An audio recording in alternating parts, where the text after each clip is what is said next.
so much quicker.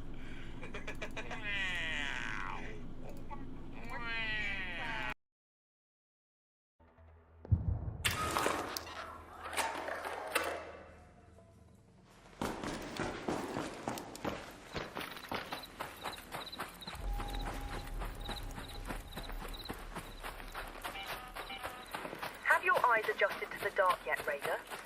Loot is ripe for the picking while most of Toledo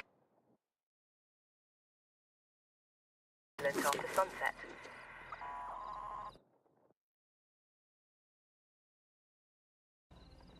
He just came down from New England. I think they still. That's a much different sleep, I don't know. Of the Saved? And the saved versus the slaved.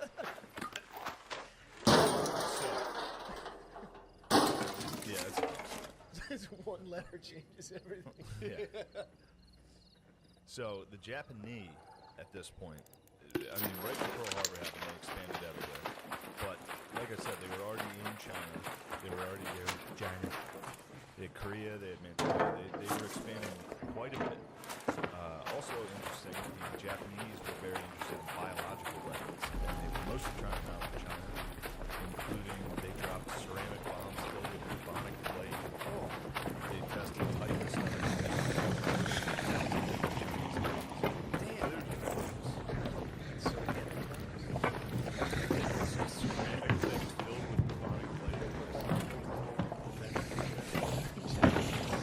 Yeah, that's it. Patch the imperfection back up. So our boy is sleeping. He wakes up.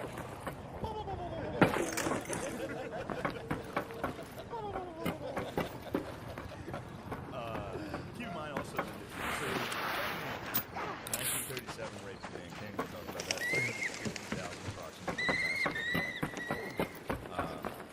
Right after Pearl Harbor, they expanded by attacking British colonies in Burma and Malaya, as well as control Sumatra. So they attacked Burma and Malaya right away to get the rubber. Those places had and Sumatra for the Dutch for the oil. And in Malaya, it was kind of a precursor. That's where like the bridge, River Kwai. Yeah, so I mean, it's a bit of a precursor to what happens in old Mario, but they did the same thing. They took Malaya, just destroyed all British prisoners. They really didn't take the Japanese. If you surrendered, you were lower than Haven. So what do they do? Like, kind of like or something? Yeah, well, they did everything. So, this is the thing. Carlin was saying. The reason, so they would like murder the fuck out of whoever they got. They captured you. They would torture you. They would cut your dick off, put it in your mouth. The scariest shit was. He said one of the reasons they did that was to ensure that their own troops never surrendered. Because they knew they would get tortured for what they did. So it was like top-down order. You guys got to torture whoever the fuck you want. Just make sure no one's fucking surrendered. Make sure this is a war place. The worst shit possible. Yeah, Japanese.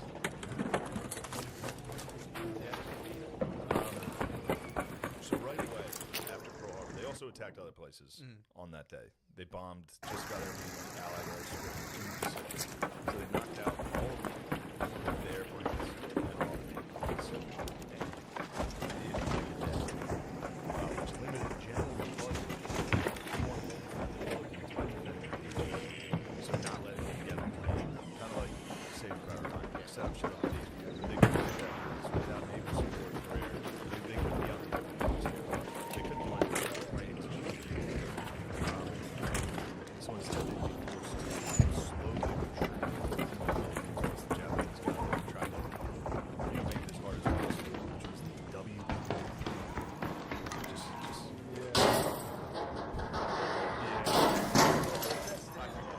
I just heard that. Yeah. That's kind of suck, dude. Sorry. Like your whole nation front is fucked up. Yeah, and you're on an island. That's another thing.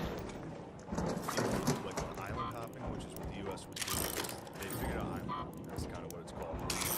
Take the giant attack. So the Japanese, where they knew they were losing, they would try to set up massive defensive forces on the islands. And the U.S. was just like, no, we're gonna attack them.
General fucking Homo, dude.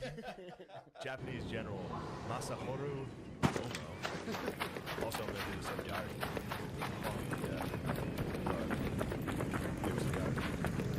Whenever they introduce characters, like face. General Homo hung to death in 1945 By the Japanese. by the U.S. for dirty deeds. So everything this dickhead's doing, you know, people humps it up.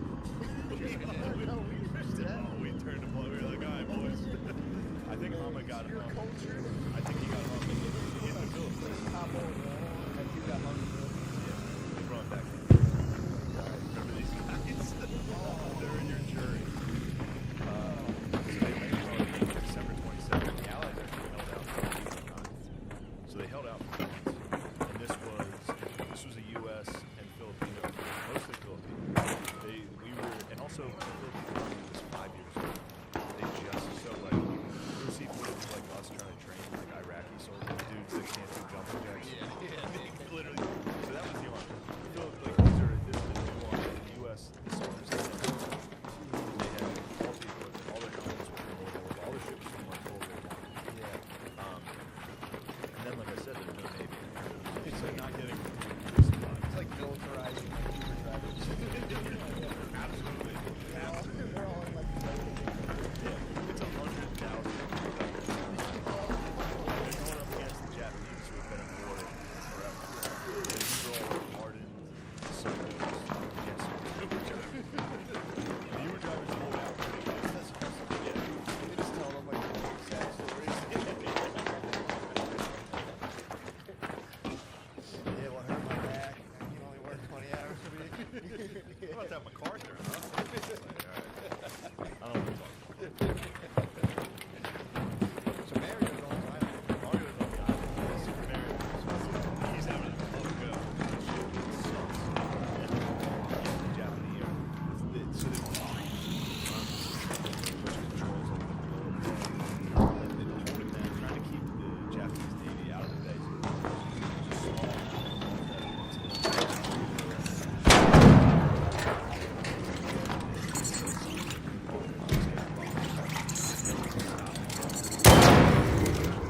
Stop it. But Hama is under pressure to take this up. Like he has to get it. Everybody else in Malaya, Sumatra, that easy. Everybody else, he's the general that's like having a tough time with these soldiers. So a lot of these guys were like you don't even have to attack them. They have rifles. But he felt attacking. At one point he passed out. He fainted under pressure.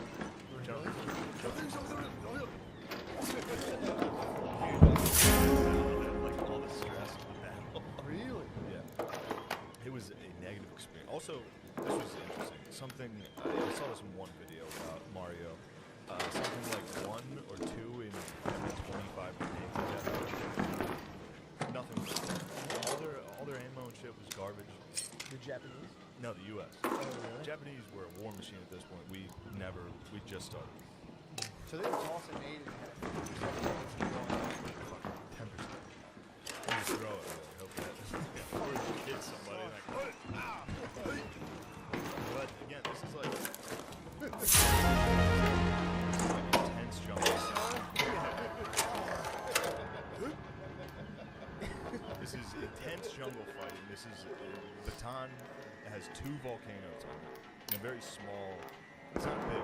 Like this peninsula is like pretty small. It just blows. There were cool things that happened, including the charge of the 26th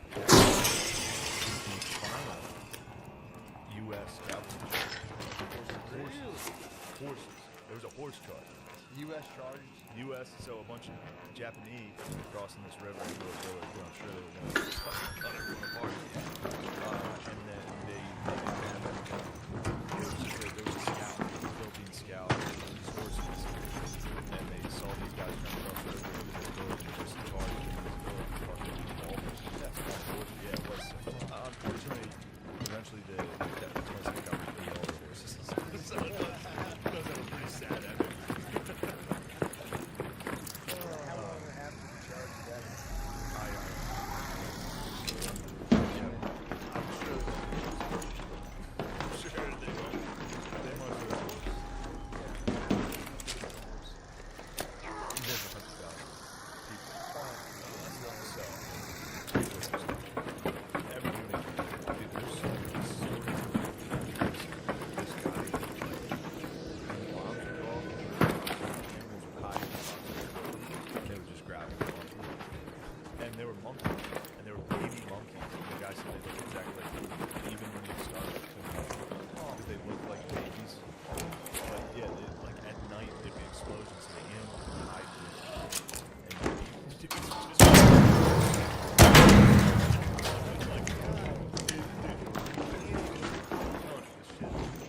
I was listening to this.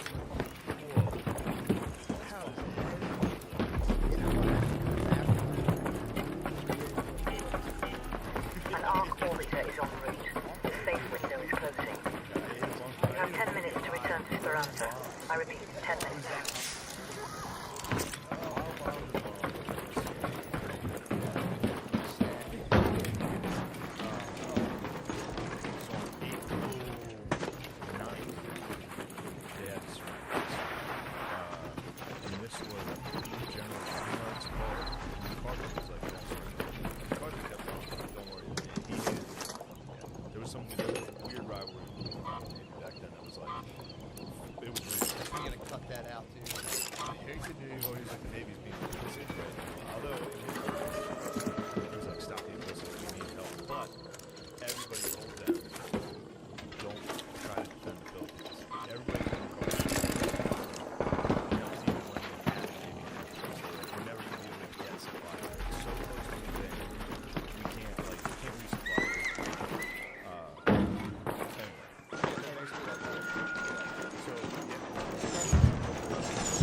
They took it a little easier. They hated it. It's a big deal. Filipinos get like the bottom of the barrel in the Asian world. Yeah, they hated it. Chinese are not a big fan of Japanese. Well, yeah, whoever's number one in Asia kind of fucking trash. Filipinos, disgusting. Then they get the Filipinos. What are you, Chinese? Who the hell are you anyway? Hey, you're like Chinese but hotter.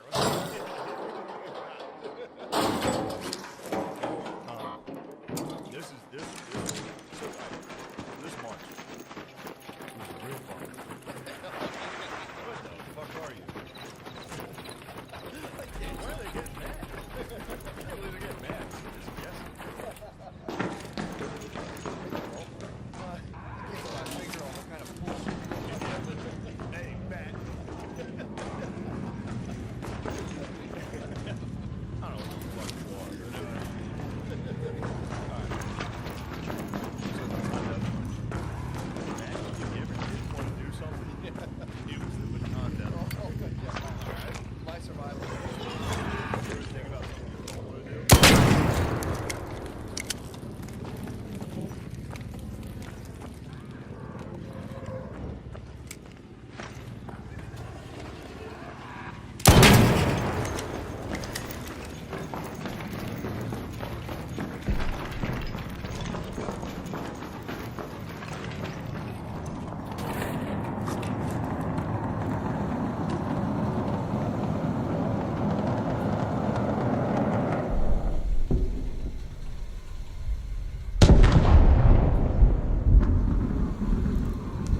5 minutes left. Go find a way home.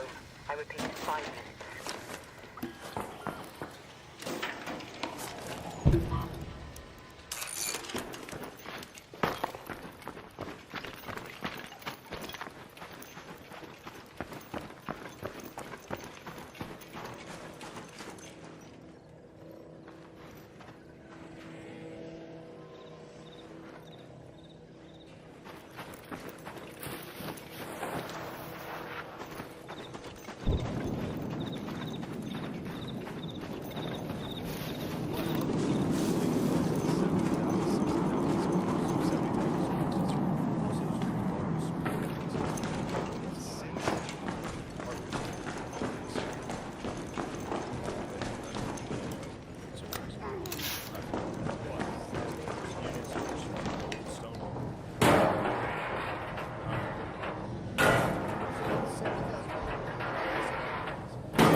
following the surrender of Bataan on April 9th, 1942.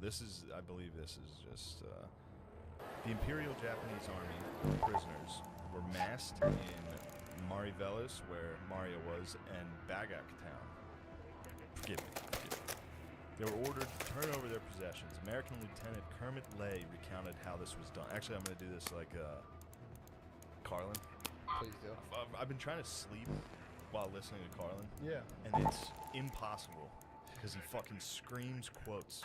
Yeah. He's like, now you're talking the type of stuff you couldn't even imagine.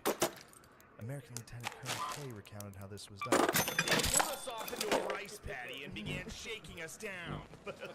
He yells. He screams at quotes. He yells. He gets quiet. He changes the pace. He's like, And this is what you can't even imagine what this was like. Kermit K had this to say. They pulled us off down into the... Yeah.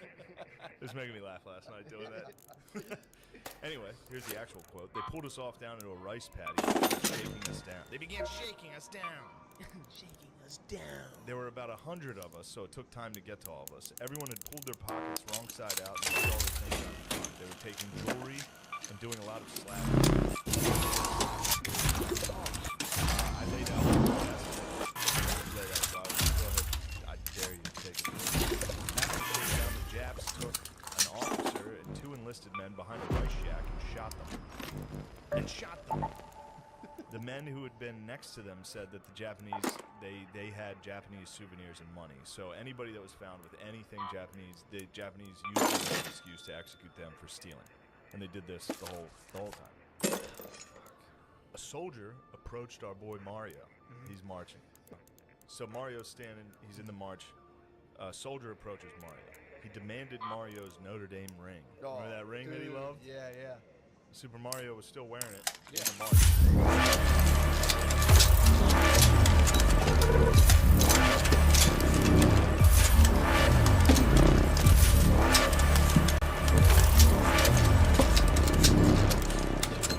Like, give me the ring. He's like, no, you don't have to take out the ring. Did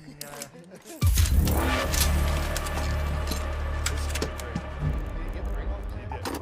Japanese soldier steals the ring. Steals his Notre Dame class ring, and Mario is fucking so fucking sad, dude. Oh man. Then this happens. This is wild. A Japanese officer approaches him and says, in perfect English, says, "Did one of my men take something from you?" Which is like, the hell is this guy doing speaking my language? Yeah. And Tonelli said, yeah, he took my ring. He took my class ring. And the guy says, the officer says, I studied in the United States. I went to Southern California. I remember that run. He remembers the game. He remembers Tonelli's run in 1937. He was like, I'm familiar with Notre Dame football. And he handed him the ring back. Whoa. It's fucking wild. That's on. pretty crazy. So he got to wear his ring. Kept his ring. Now the officer was like, you gotta fucking hide that because everybody's gonna try to steal that. Yeah, yeah. So He I don't know where respected the way he he pounded the ball. he loved that north-south running approach. Wow. But yeah, he's a Japanese officer. He studied at USC. He's Yeah. like, I remember that 1937 run. Yeah. What a Crazy. game. Think Yeah. about like running into like Reggie Bush. True. Like if we, all right, let's say we like invaded like Yeah. Jamaica, and you just saw Usain Bolt walking, and you're like, Oh shit. I remember that guy. Yeah, Hey, man. I would be like, kill him right away. If Like, he was, he's gonna escape, Yeah. motherfucker. yeah, if Dude, he's on the other see what side. Tonelli yeah, didn't- Huge. Tonelli had his strength, dude. Dude, you know how fast he would have trucked through the Bataan Death Oh March? my That's true. God. If you saw like Just- yeah. Just lowering the shoulder. You ever see All-Star highlight videos? Yeah. Where he's like trucking through like 12 dudes. It would have been incredible. See those tiny Japanese try to tackle him? Oh, no way. Nobody could have stopped Mario. Yeah, if you saw like an emaciated Usain Bolt, Yeah. you'd put the gold medal back on. Yeah, yeah, yeah. You'd be like, oh, man, just The fastest. Mario said this about that officer. He said, I always thought that someday he'd try to look me up. I guess he probably didn't make it.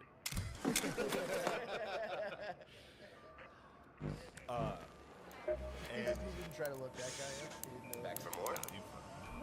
he didn't. I doubt he did. So very. It's like I looked up Matsahaka Bakaraki or something. I don't know. Yeah, they got streets over there. Couldn't Google it. I'll tell you this. He's got his ring. He's got his ring. Mario's got his ring back. Last night, this is what I called Chris because this shit was sick. If you get a chance, listen to Jocko's podcast or read the book. It's by Jim Bollich. Jim Bollich, B-O-L-L-I-C-H. He has a book called Teton Death March: A Soldier's Story. And Jocko has a whole podcast on it where he basically just reads the guy's. He reads past I it. love when he does that. Yeah, he just like Dude, reads books. I was looking at something. Dude, You got room in your pack for that. What was it about? So it was about the soldier's account of the baton. Yeah, he was with Mario, and oddly enough, they were in the same camp initially as well, which was called Cabana Twan. They were both in that camp. Yeah, Cabana. Cabana Twan.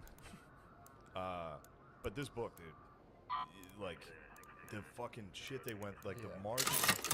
Dysentery turns out it's not as funny as we all think it is. What happens? You end up like shitting out blood and mucus for the majority of it. Oh, You know, I just thought it was just diarrhea to death. it's blood and mucus. I thought it was. You diarrhea out blood and mucus. I think I've had a Right, little yeah. dysentery before. But that's Oh, like I've had- that's the beginning. I've been wiping too hard and Little getting bit dysentery. The beginning, you just crap. Yeah, you crap. Yeah, and then yeah. you start when And shit then gets the lining is gone. Yeah, and then you just, You just crap out everything. you crap out. And so all these guys had dysentery. Oh. All these guys had everybody's crapping out. Everybody, and obviously there's no showers. There's no water. Jim Bollich, I'm gonna fucking call him Jim. We'll call him Jim. He at one point was marching. They would do this thing where they saw a well, like where you could get some water, and if you went to the well, you would get shot. Out of ammo again? But they were all so thirsty to a degree. A bunch of us are gonna get shot, but we gotta try to get this. So they, like a group of 12 dudes would run to get water. 5 of them would get shot to death. He was one of the guys. He went for it. Jim did. Got a gulp of water and ran back in line and made it. But like 4 other guys got shot. Damn. I mean, it was crazy. The whole at one point he was marching and he saw a canteen on a fence. He was like, I thought it was a trap, but fuck it, I took it, and he got it. Jim got a canteen that got him through the march, and he had to hold it the whole day because he was like, I can't drink it in daylight because if somebody sees me, they'll kill me. Yeah. So he just marched with like a canteen.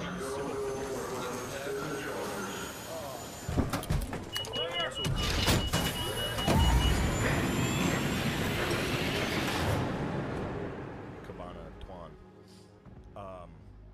There was a tree there that had leaves that cured dysentery. He got lucky that he started to get the symptoms of dysentery like during the march, so he knew he had it, so he started munching these leaves. But within like a few days, the tree was empty. There was no leaves because everybody had dysentery. Everybody died. I'm talking like they all died. Now they split them up, U.S. and Philippines. So the Filipinos, during the march, the Filipino civilians were getting killed. Like they would try to give people food and they would get.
Train is on the way.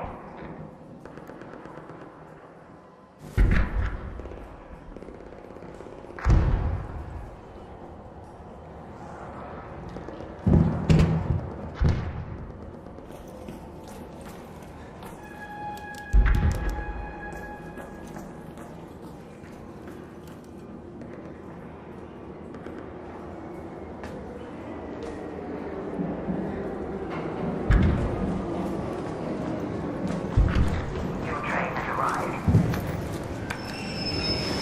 Stand by the doors.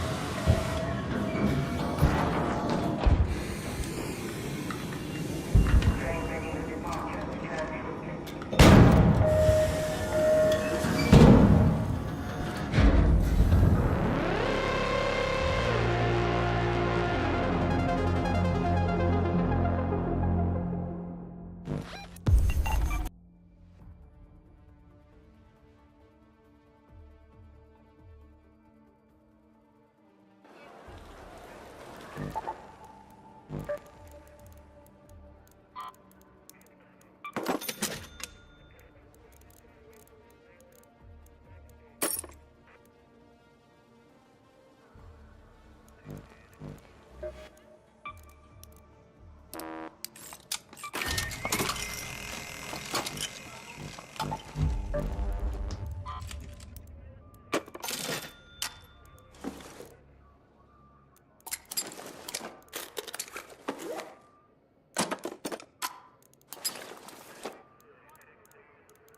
Executed for that. Like, Fuck.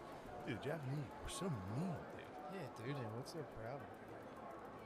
Did we take massacre anybody? Did we? White people? We don't do that kind of thing. No, we don't do that crap. What do you mean we? I stand by nothing in the United States.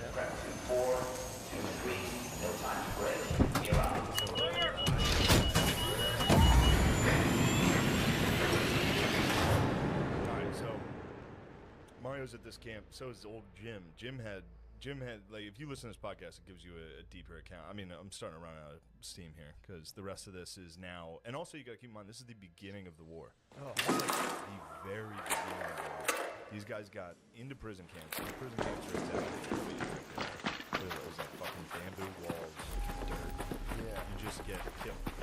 4 guys tried to escape from Cabana or whatever the fuck it was called. And Cabana Tuan. 4 guys tried to escape. They all got brought back. They got placed in crates at the front of the camp, like small tiny crates, so that everybody could see what happened if they tried to escape. Then they marched everybody out, had the 4 guys dig their own graves, and they got executed into their own graves. After that, they split up into body system, 10, so 20 escaped, and everybody died. And anytime somebody escapes, everybody else got executed. Kill all the Me, dude. Oh, that sucks, dude. Especially some of that cavalry unit, some of them they formed a guerrilla.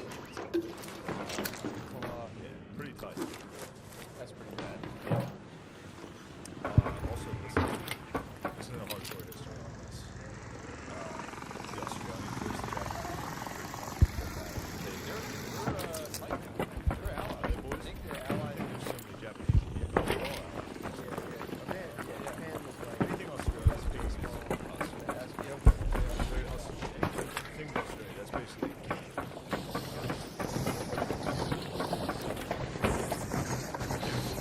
just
No, but thank you for asking.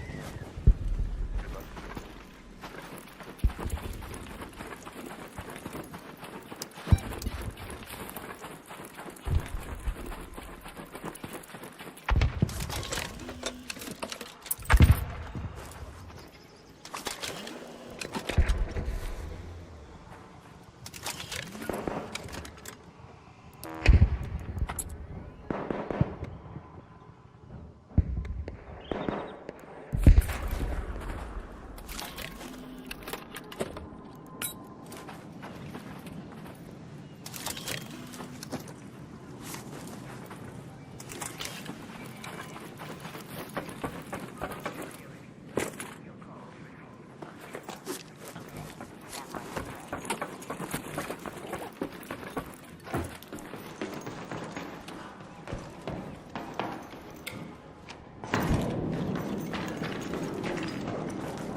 all the rollers and stuff are dead over there.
Not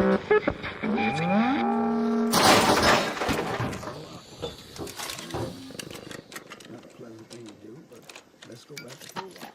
You ready for that? Yeah. What was going on now? What was the mission? You know, that's sort of confusion, Sean. Nobody really figured it out, except that was my last mission. That was the last one. Last mission. How much time had you spent in Vietnam until then? 9 months, 10 months, almost a year.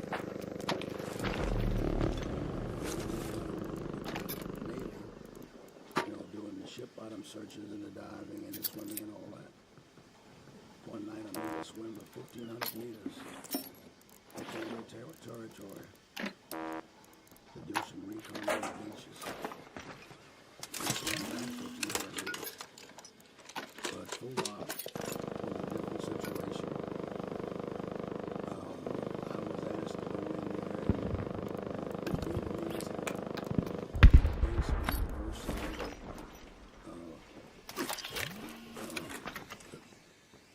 Lone Top Hill. And, okay,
This is supposed to be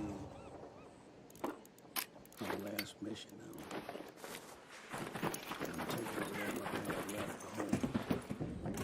But most of them are gone. On the hard tour.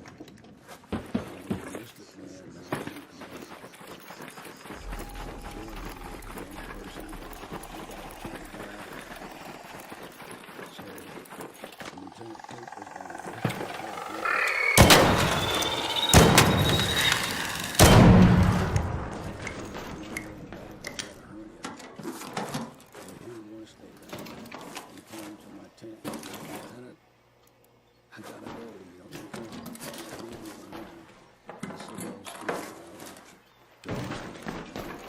You've done a good job.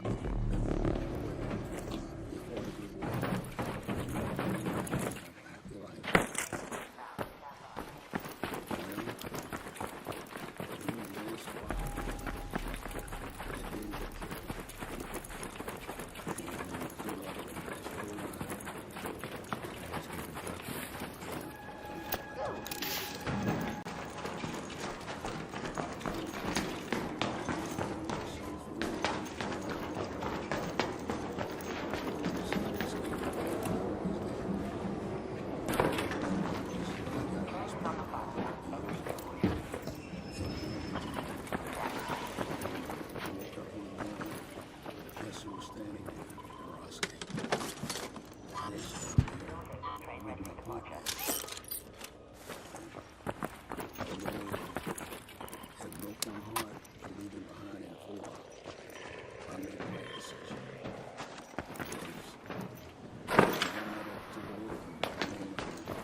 An arc officer is en route.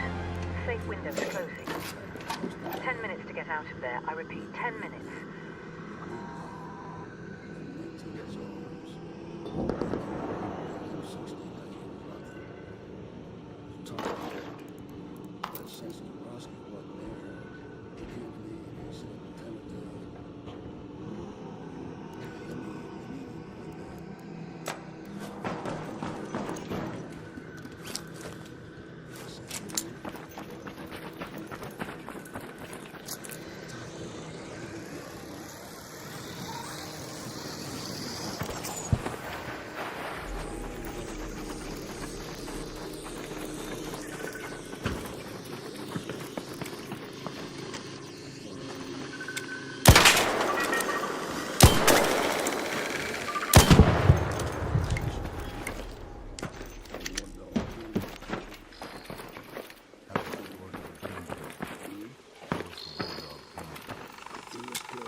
Train has arrived. Watch the doors.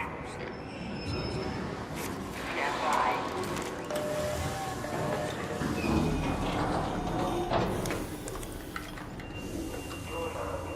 Train set for Esperanza.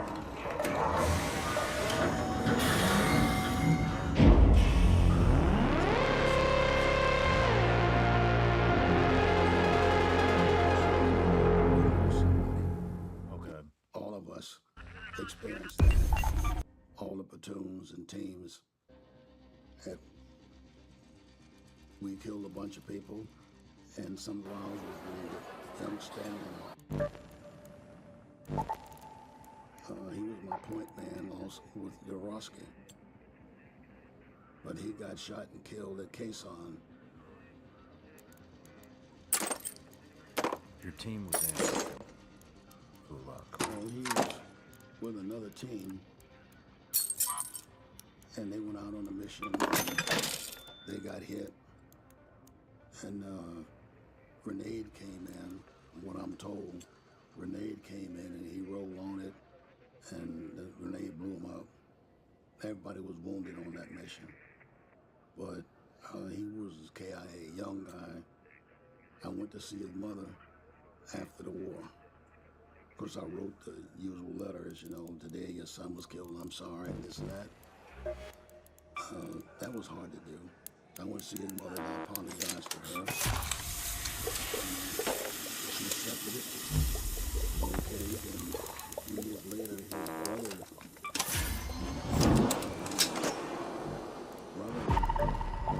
mother and his brother had divorced, and he was raised by his father.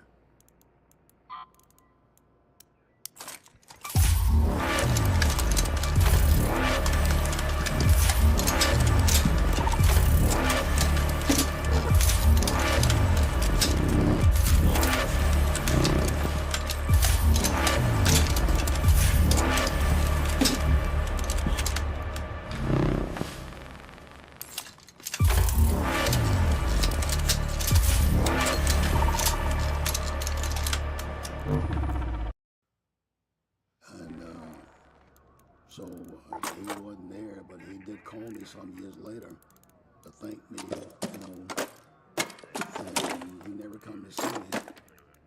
But I did go see Scanner's mother. He was hit bad, and at the time, what I was told, I was not in that area. But he jumped on the grenade, so I put him in the barrel.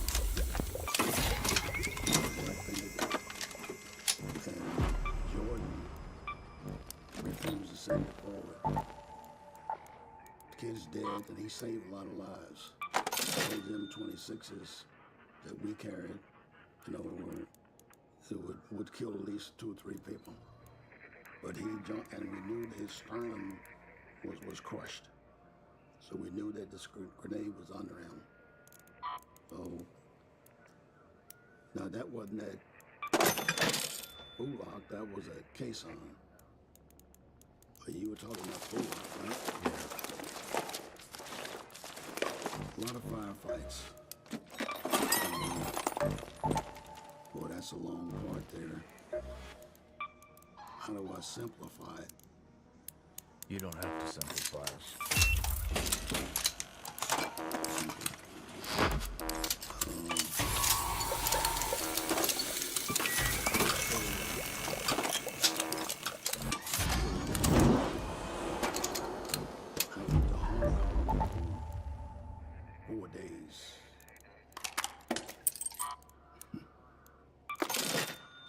Trying to kill my ass in Hong Kong. Yeah, you had mentioned that. So I come back. Do you know who tried to kill you? In Hong Kong, thugs. You know, they knew that the soldiers was coming out here for, I forgot what the hell it was called now. R&R. R&R. And they had gang things set up. You know, we'd go to the clubs, and sometimes you found a dead Marine, and the MP, which was run by the British, would look into it. But you know, we had a water fight. We were still fighting in Vietnam. And I come back, and I heard Scanlon was killed. Yeah, because we had breakfast one morning. The colonel told me, he asked me, had I heard about Quezon? I knew it Sergeant Major. Asked me, had I heard about Quezon? I said, no, Sergeant Major. He said, we had a lot of trouble up there. And he said, Scanlon was killed. And everybody knew I loved Scanlon. He was like a son to me. Hard, freckled face, red hair, always smiling. And he was after the war, he was coming to live with me for a while. So it was kind of personal when Scanlon got killed. Now they're sending me the case. Always room for one more. I got there and I'm going back to Quezon, I guess it is. And ran some long-range missions. And we came Let's over get this with a done. python snake. 20 foot long, weighed almost 200 pounds. We put him in a big sack, brought him back, and we didn't cross the river with him because it was too heavy. So we left him on the side of the river, and we swam across the river and went up the mountain where our base was. We left the snake there. We got back, and I told the pilots about the snake we'd caught. He said, you ain't no snake that long. I said, well, give us a ride with your helicopter. We'll go down and get him. So we rolled down with the helicopter, and one of my swimmers jumped out. He landed on a big rock there. Swimmers jumped out, went on and got the snake. He was loose, and we brought him back to the base. And some of this stuff you've already read, I'm sure, but you've done your homework. But we put the snake in an excavation, and he was lying there. And I think Sergeant Yerman said, well, we got to get him something to eat. So he drove down to town and come back with a damn duck. And he tied the duck one leg and put the duck in the hole there with the snake. Snake's lying in there, hadn't really moved. Duck's in there quacking. I said, you know, that duck looks tight, looks tough. He's going to kick the ass out of that snake. So everybody's laughing, and the more that's beating up with feathers in it, and the snake going to eat that duck. So everybody's coming by to betting, you know, troops bet on any damn thing, you know, who's going to win this fight. The next day, we look in this hole, and the snake was dead as a doornail. No shit. And the duck is crooked around. Yeah, the duck, that snake to death, and they were laughing. And they believed it for a while that the duck had attacked the snake, and it was an unbelievable story, but it was fun. And we took the snake and we gave it to the Montagnard, because the Montagnard tribe used to help us with intel in the mountains there. An older tribe called Montagnards. And for them helping us, I gave them some of the meat from the snake. And we gave them the skin, some of them, and we cut the skin off and they made belts. Some of the troops made belts out of the skin from the snake. Was a TV program during that period of time. So they named the snake Gordon Powell. So we had to follow that name, the death of the snake.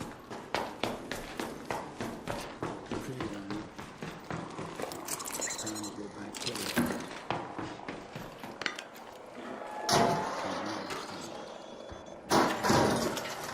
But we had to across the 16th parallel. And we were going south, going to chase the Americans out. Chase Marines out there.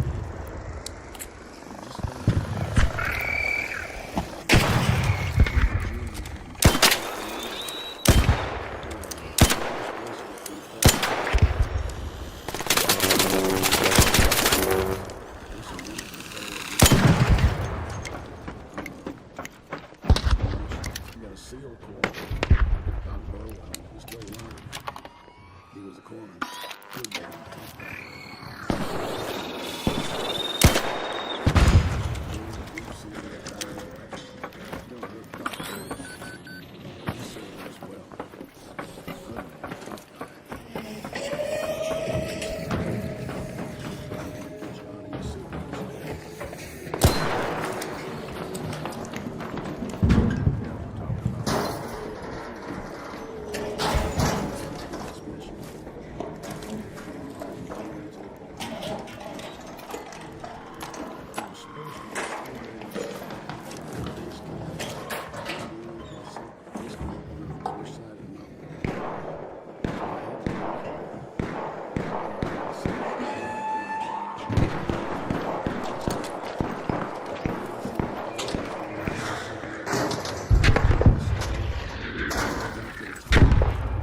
deadly.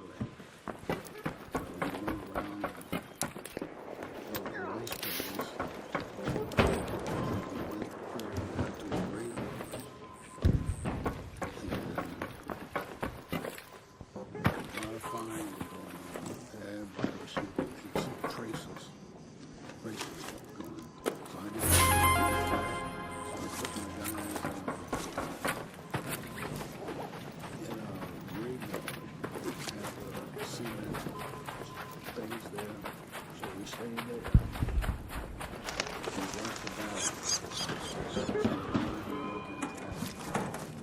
we spent the night there.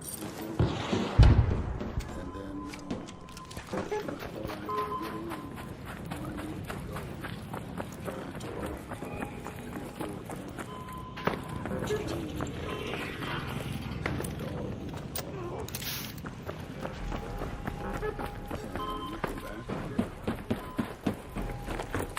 Looking for this probe I hear. Probe! Yeah, I can hear it, but...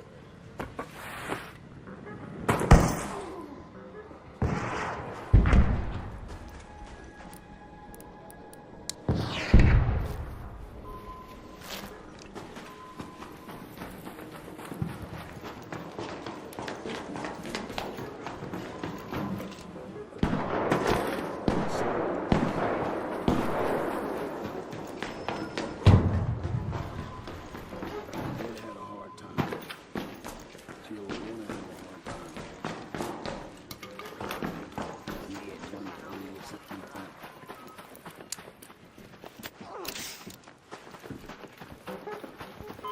Yeah.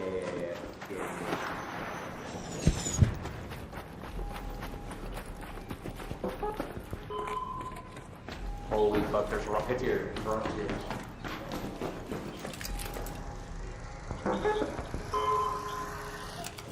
Yeah, we got the web. There's trials. There's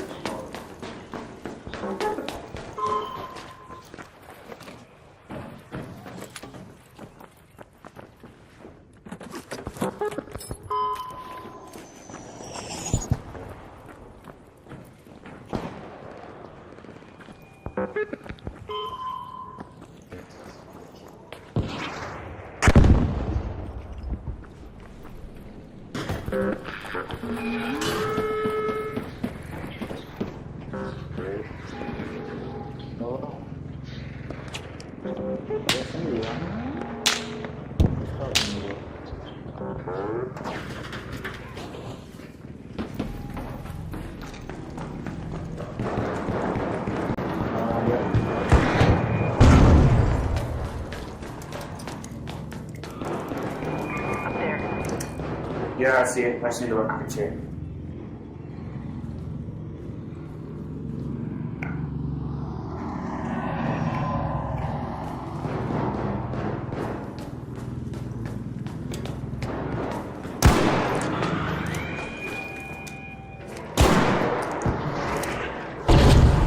Careful. Johnny, here.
Oh shit.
We started,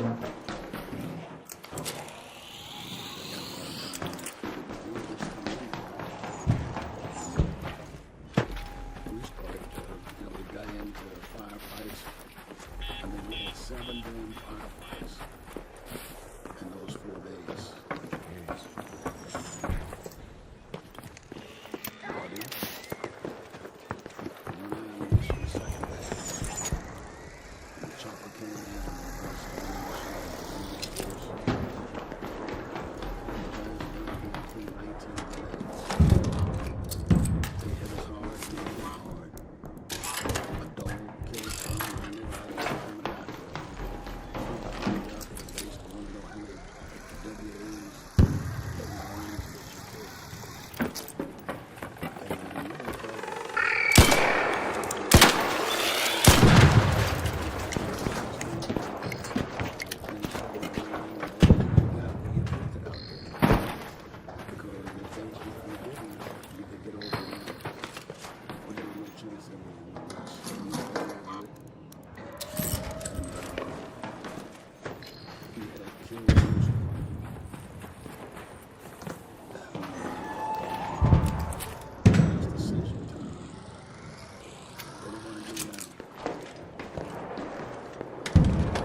son. I was on my knees last night.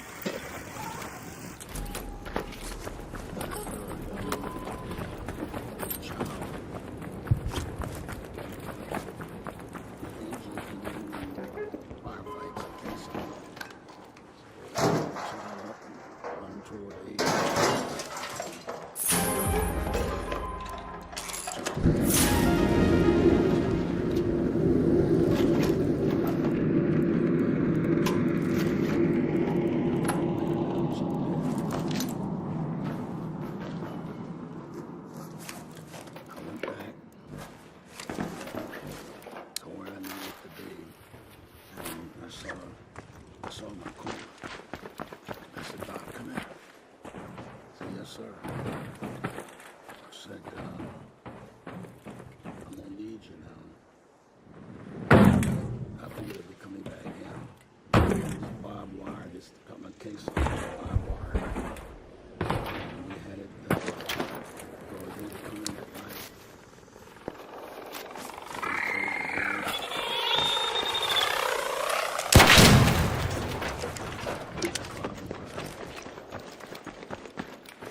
And so I told him,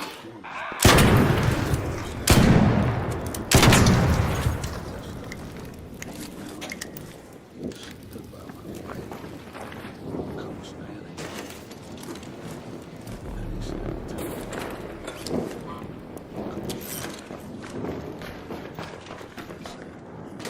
I said,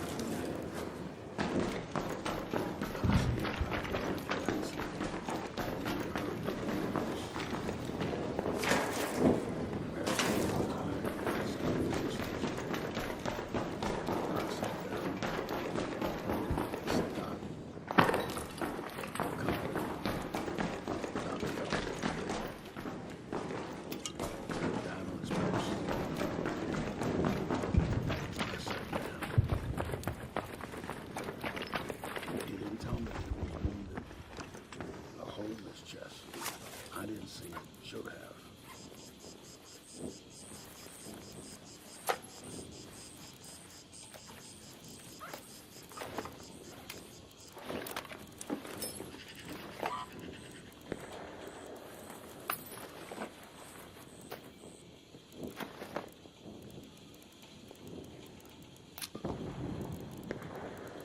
A spring cushion.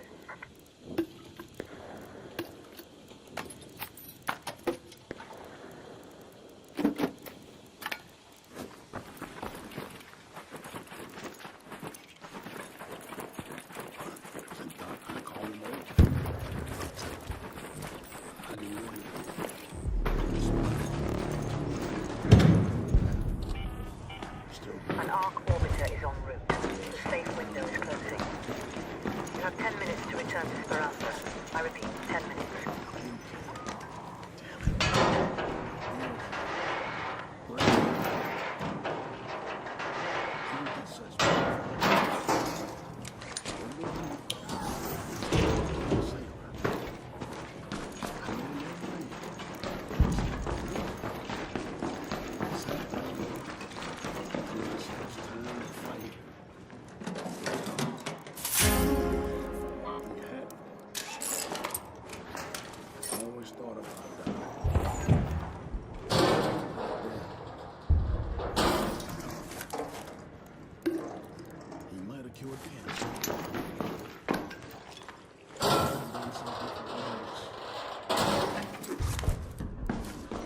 But then now you gotta deal with Jim Hinkle's warrior.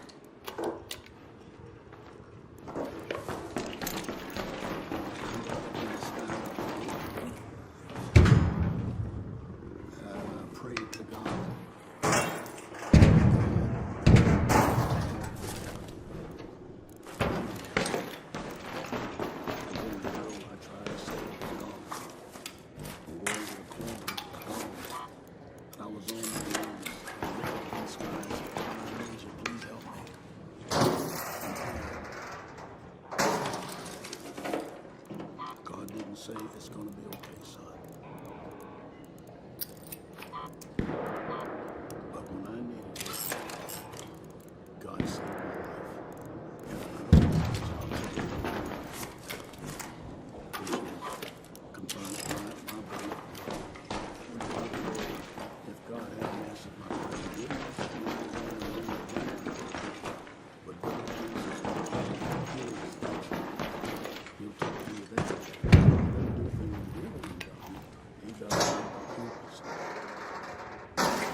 Trust me, I know what God is.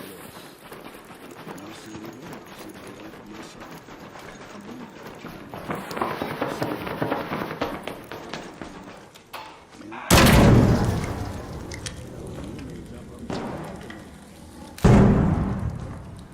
I'm all out of hand grenades.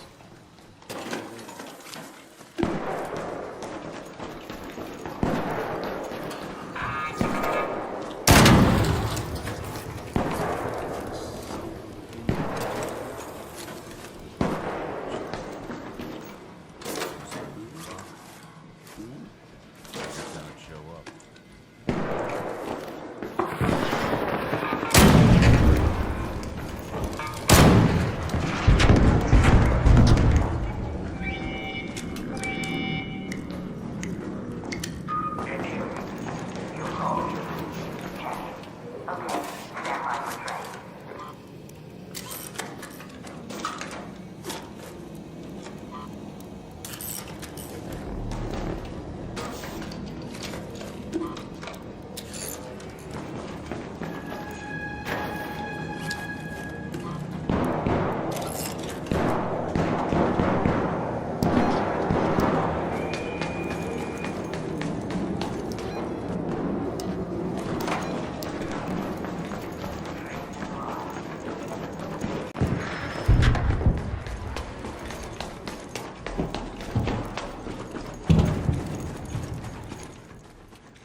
I'm over here by the stairs.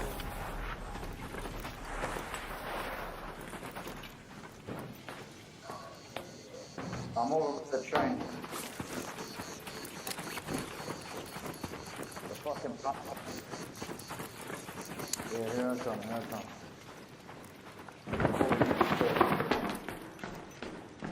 Yeah, I'm in.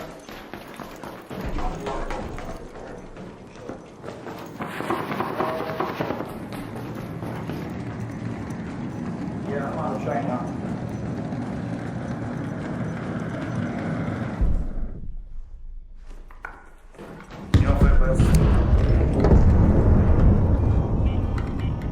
All Raiders, Archon switch. 5%. Thanks, man. Way home. Active 5 minutes.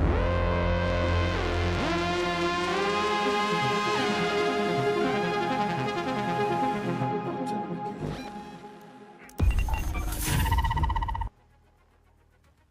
But God showed up when I was coming out of Fulak.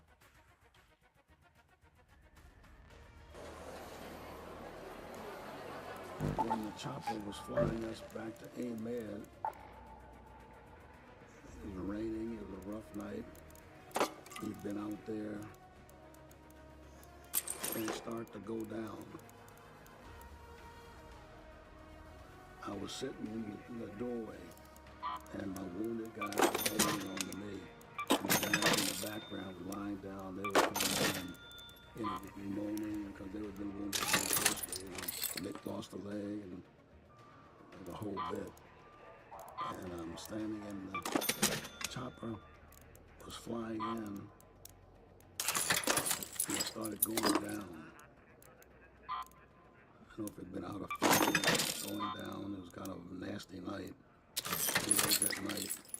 And all of a sudden, the hand of God reached out and snapped it, caught that helicopter, and kept it flying.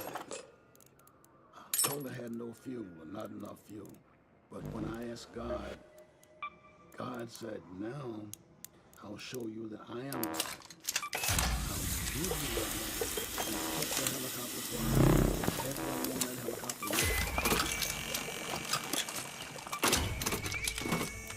those are stories of real. All the men on board had faith. We were going down. Behind the helm was the helicopter going down. All of a sudden, God grabbed it and kept it flying. Then when they took it to the maintenance folks, they said it had no gas. They said it shouldn't have flown. And I'm told they took it to some place it never flown again. God can do amazing things. That particular night, we were crashing, and all those lives would have been lost, and I would not have been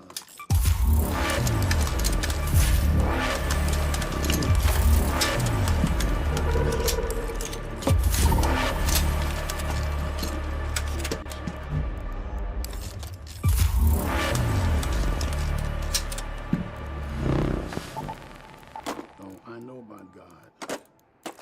I also prayed when my son was dying in the hospital. I was standing by his side, and he closed his eyes. I couldn't save him. I prayed to God. I wanted a miracle. He died in my arms. Here's what I had to finally see, that my son is not blind. God has him now. He's in the bosom of God. My wife does not have cancer now. God has healed both of them. They're happy. They're sitting at the right hand of God, and they're waiting on me. And I don't know if God will allow a guy like me, who hadn't been a nice guy, but I want to believe that he'll forgive me. Well, I think he must feel pretty fondly of you if you saved that helicopter. He didn't just save the helicopter, he saved all of us. There were human beings on the helicopter. I don't know if they had prayed like I prayed, but when I was in Quezon, I asked God to, show me a miracle. Hit me with a bolt of lightning. But he didn't. But when that chopper was going down, like I said, God reached hand out with his mighty hand and kept it flying. In spite of the rain and light and everything else was going on. I know it was going down because I saw the blood all over the place. It's full of blood. Has everybody been wounded? I mean, it doesn't sound like the helicopter should have even been able to take off, because the first time it couldn't. You're right. They took it out of service, and they said it shouldn't have been flown that night. I don't know.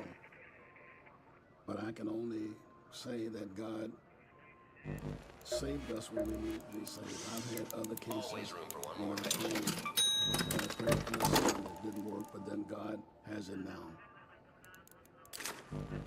And my wife died of cancer. After 50 years of marriage. I'll see her again. Do you think about dying? Do I think about dying? No, not really. Because I got friends like you to keep me going. No, I'm all right. I have serious PTSD, so they tell me, and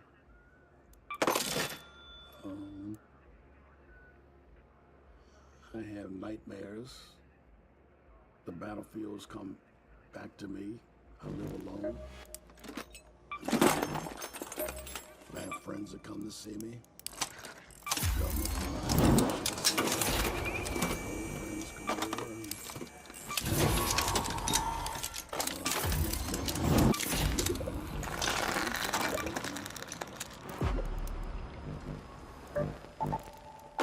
No.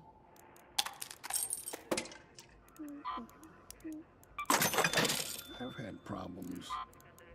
Mostly suicidal demons comes home, and I don't know if you know what PTSD is, but I'm not a doctor. But I know that I've had trouble with it.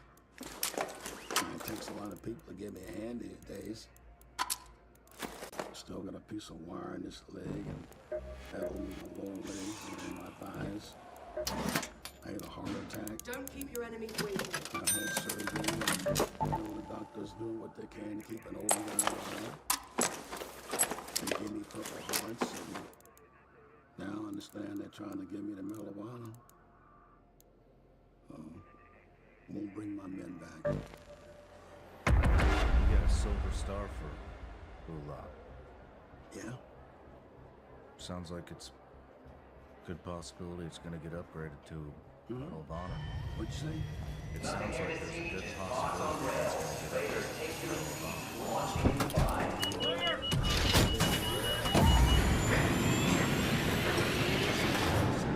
Congressman who sent the letter to the president and asking him to give me the Medal of Honor. Now, he's a busy man, president, so I don't know whether he'll get around to that or whether he wants to get around to it. I got 67 when the governor come to see me after 4 hours.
Kiss me on the head, forehead.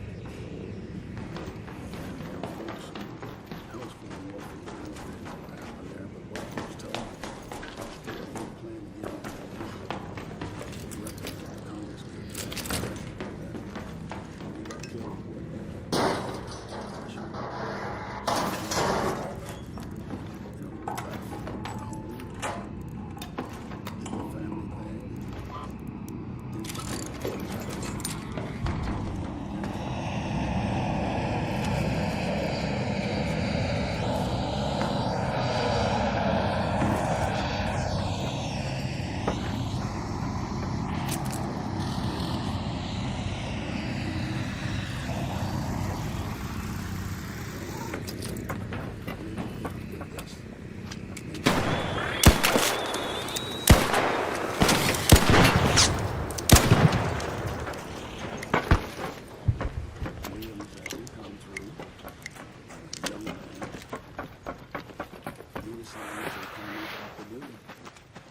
That's what he did.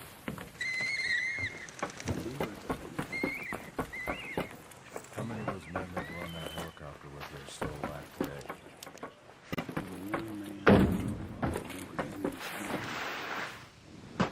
huge young man, black kid. He was my M79 man. He buying ammunition. Exposed me and it didn't help me. That's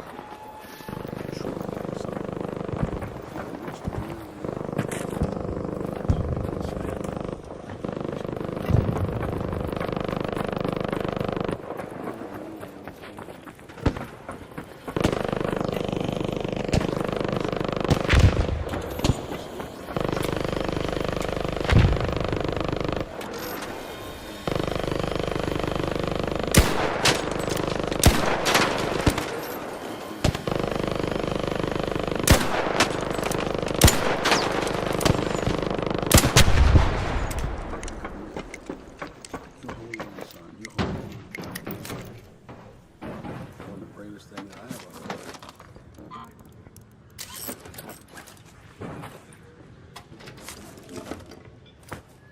He said, hand me a rifle. I can still fight. After all this explosion and whatever, he said, just hand me a rifle. I can still fight. That's a man. That's a patriot. That's a Marine. I can still fight.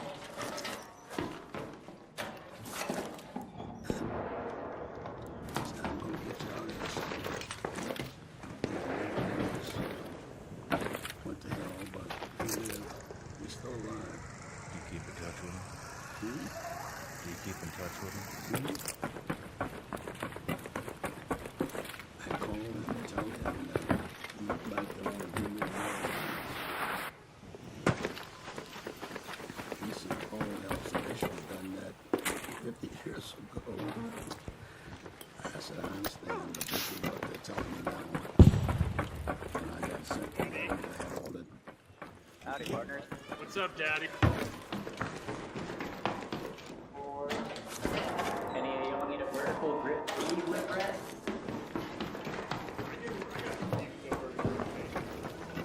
Okay, shit. That's not what I was asking, but hell yeah. Yeah.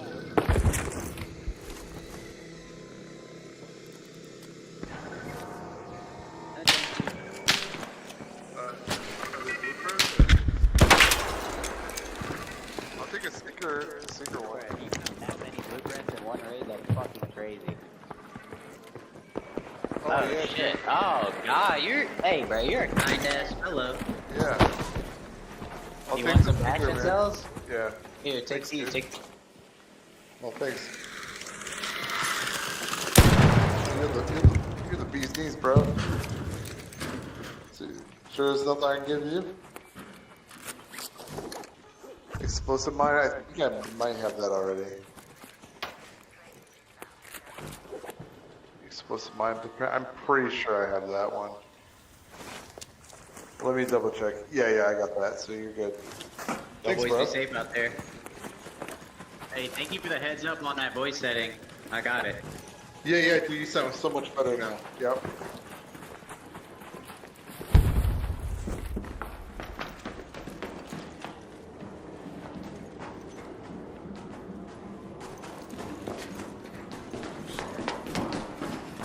This situation but Bull and the team, they've been putting us around. I'm proud. I'm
do something for you? Special operation.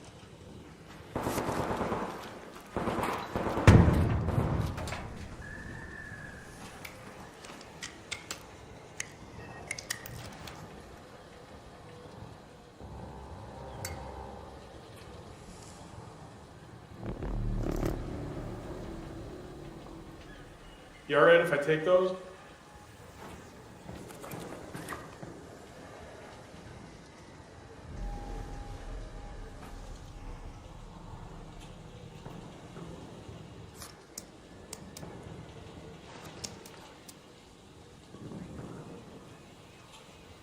You were awesome, my man.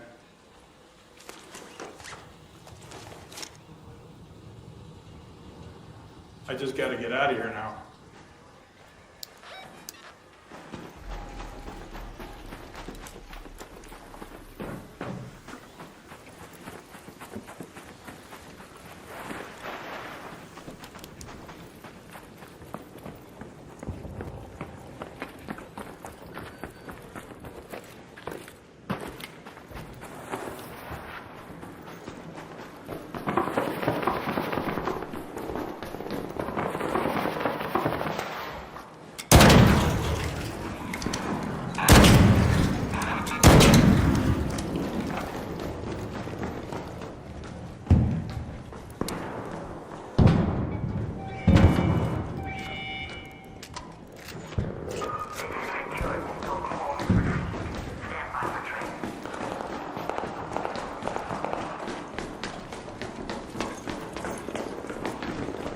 Thanks a lot, man.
I had a stomach ache. It's okay, son. Went to the hospital. Doctor said, well, you know,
first night, and I don't know what to do.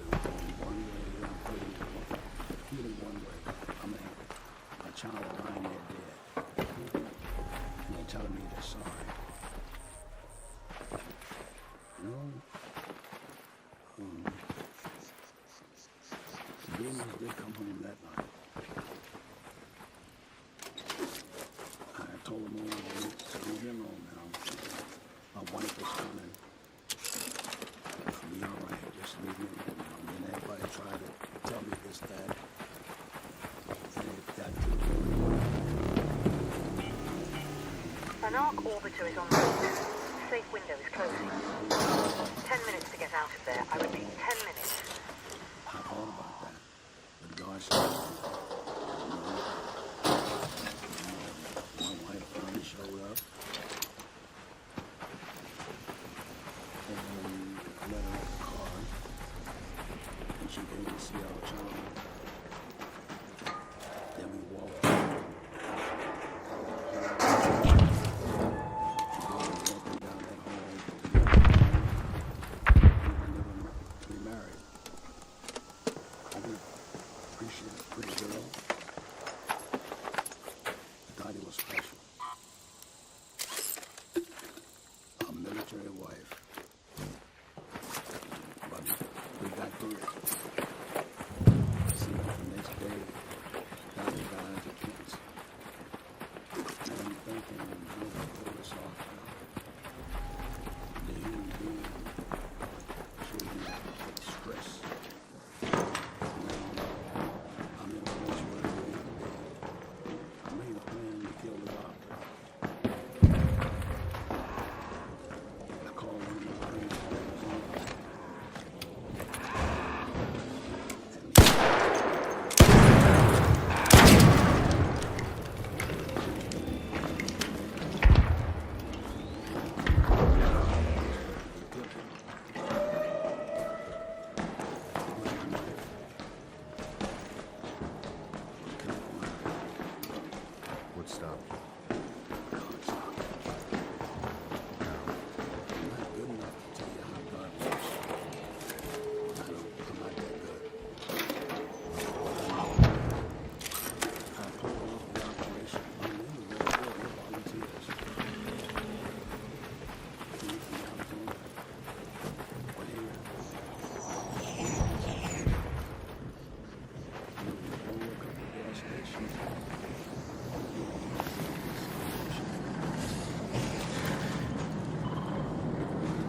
Oh, it's probably dead.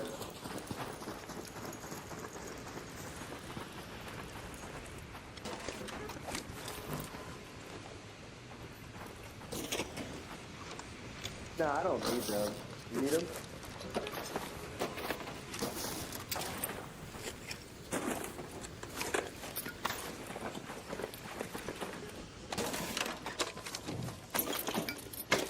I'm good.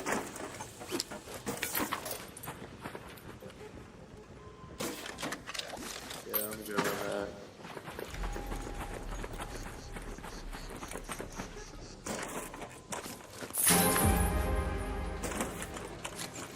I'm good. I'm about to. Got, did you want to go through the hatch? Did you have a hatch key? Alright.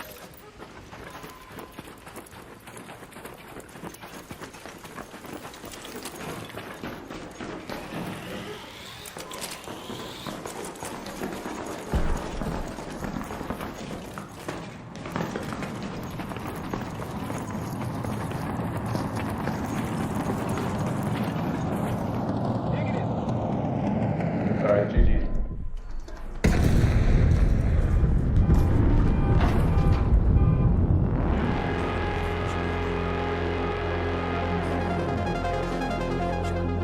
Wasn't too far, he was helping with it.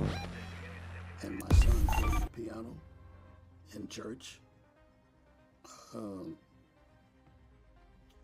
Dottie was the first lady, and we sang every Sunday, and my chaplain prayed. And it wasn't a big church, but we enjoyed that so much.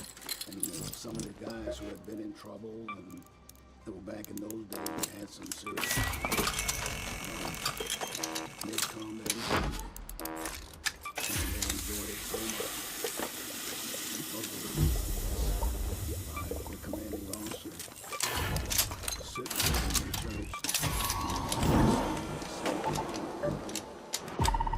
my buddy the chaplain, it was such a wonderful thing to see. Nothing to do with, with anything else but the human spirit. We want to honor God, and we want to build a place.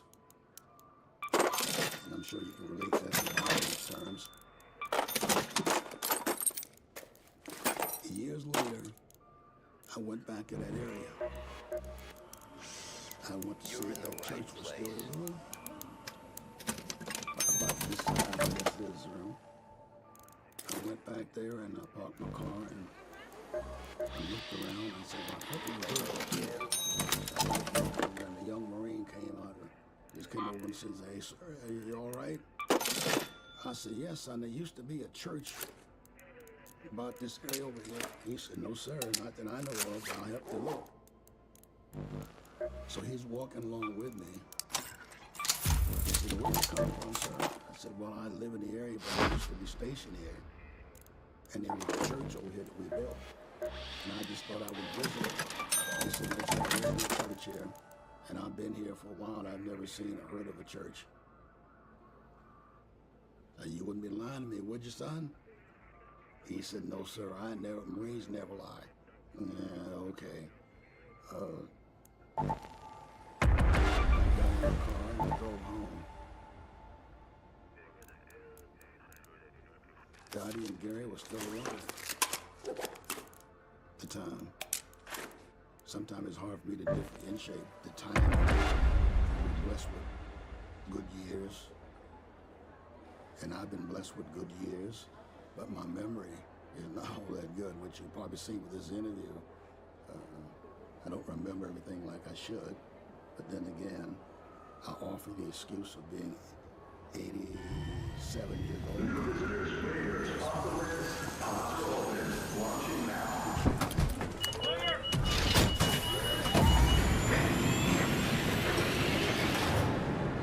I live by myself, and, I have guys come see me. As a matter of fact, up here, a friend of mine, police officer, he comes to our house to see me. And he probably been calling me, and nice young man. He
jumped in and tried to help to raise money for the homeless. Not for me.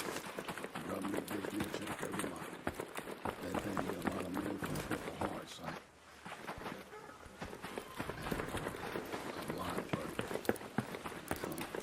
I have 5 Purple Hearts. I can only get 3 here.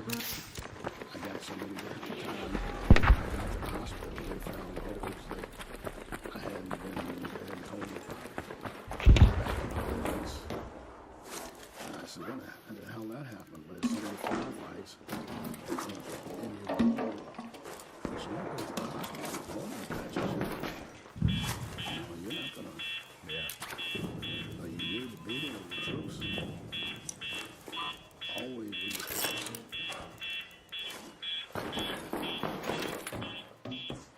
I'm an 87-year-old man. I'm telling stories that nobody gives a damn.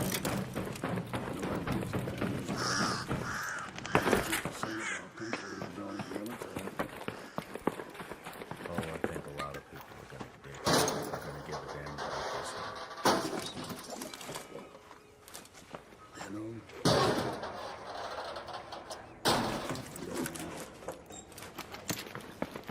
And we'll talk.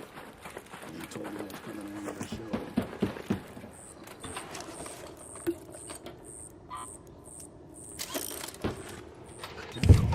Ryan Shaw. This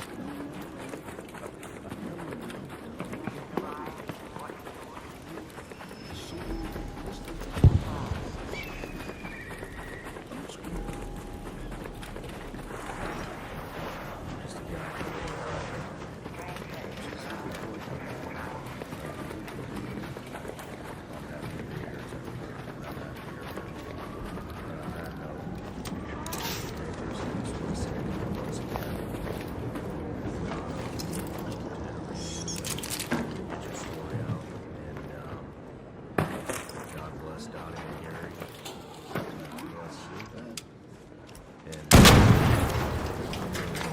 Started something. nice. Are we done? You telling me to do this?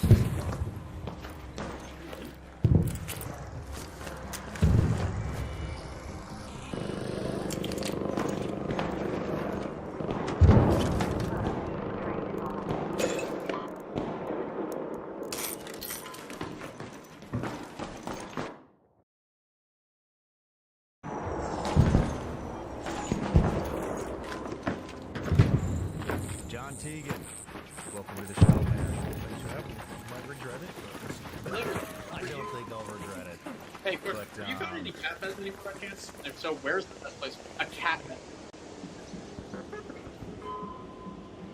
Where? Nah, take it. No, take your time, man. Take it over.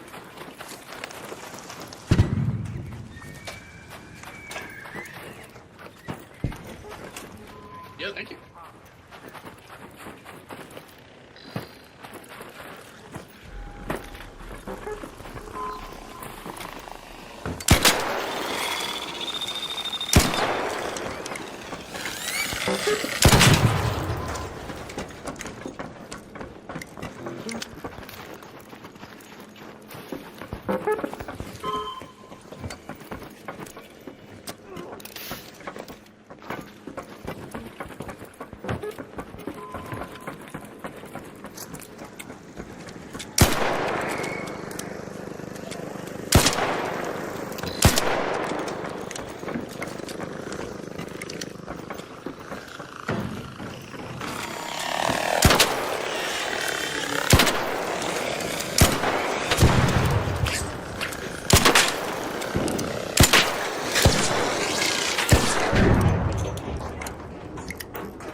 Oh my dude, thank you.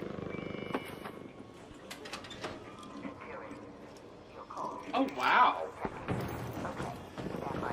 Yeah, dude, thank you so much for help. I appreciate that. I just need a little for conventions and all that. Wow, really? Oh what? Oh, yeah. I don't see anything here. Oh, it's not the okay.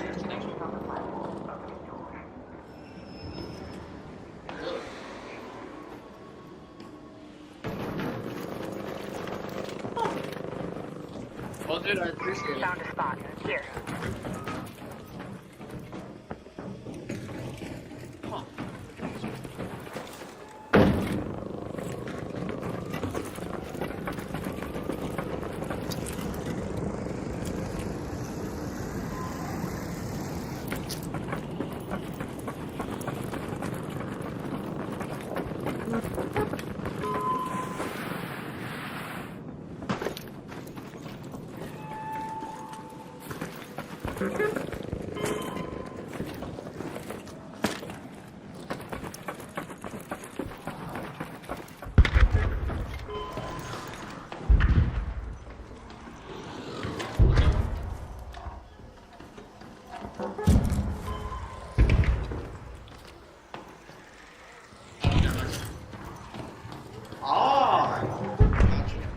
Okay, which one? Also, one other thing I'm trying to find is a Sentinel Fire.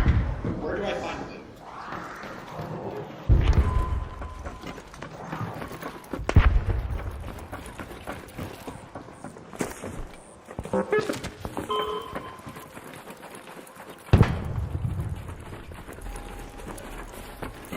Get it, help the brothers out. So help the brothers out. You said something that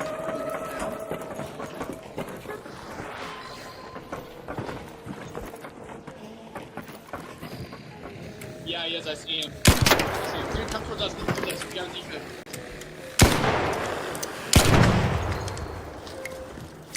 Up there.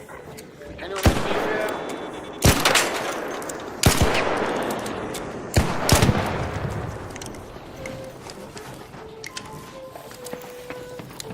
Holy crap, everyone's here.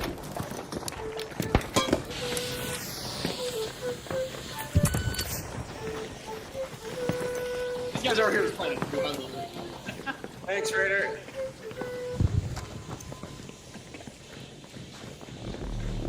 Ah, okay. I appreciate it, dude. Ah, gotcha.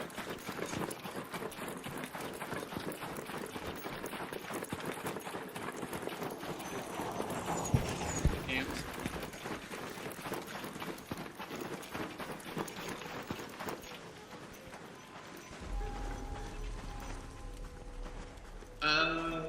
Okay, gotcha. Okay, well, thanks, man. I appreciate it. Hey, do you want to get out of here? I have hash if there's one nearby us here. Yeah, there's. Let's get out of here. We got hash for us. Dude, I appreciate your help.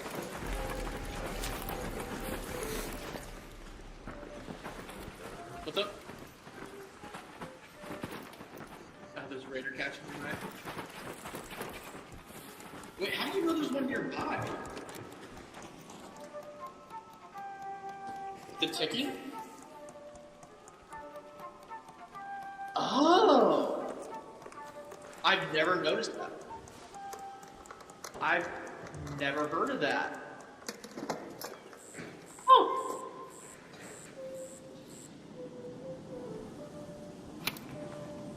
Literally a sneaker grenade, some ammo, a light shield, and 3 bandages. Hey, sometimes you can do difference, like you said, yeah. Anyways, I appreciate the help, man. Let's get out of here.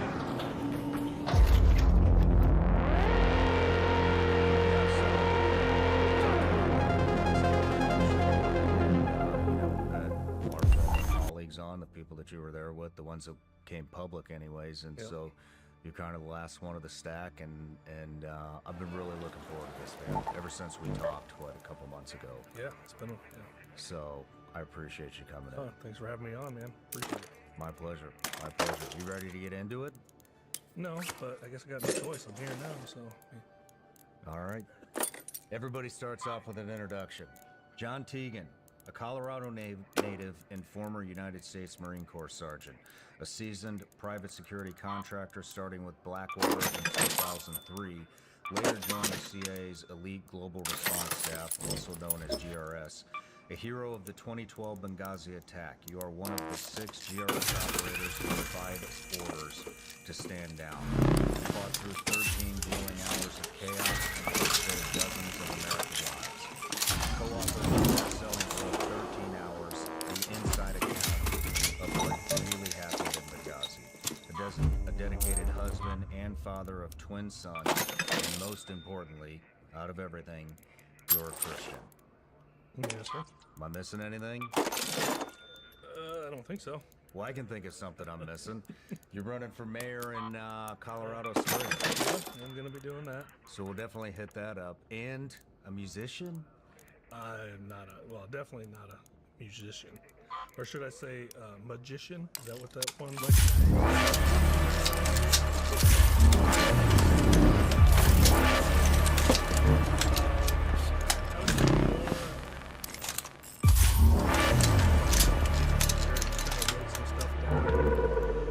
I think I posted a couple of the poems online, and actually David Corlew got a hold of me. He said, "Hey, you need to do a voiceover."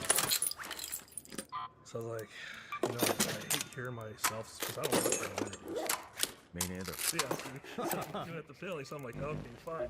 But I started reading it, and I didn't like the way it flowed, so I started changing it up a little bit. Then I had another buddy hit me up, said, "Hey, you should throw it in, make it into a song." I was like, I don't know how to make anything to a song.